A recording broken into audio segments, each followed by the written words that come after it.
How to download Snapchat videos without Watermark. Hey everyone, welcome back to our channel. So here's how you can download Snapchat videos without the watermark that Snapchat usually adds. First of all, you can go ahead and save it from the memories. So open Snapchat and then go to your memories tab. You can swipe up or you can tap on this media icon in the left.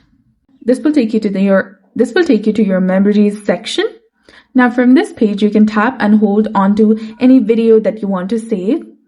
And then after, tap on export, that is between favorite and hide option.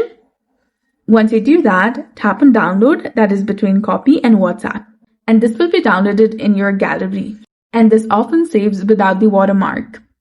Another thing you can do is if you want to save any videos from the spotlight or your memories and you want to go with another option, you can simply go ahead and use the screen recording feature from your device while the snap plays.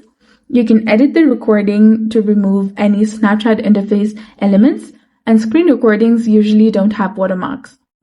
So some apps claim to download videos without watermarks, but they might break Snapchat rules or be unsafe for your privacy. So be careful and avoid apps that seem suspicious. So that's it for this video. I hope you found it helpful. If you did, please like, share, and subscribe. Thanks for watching. We'll see you again in the next one.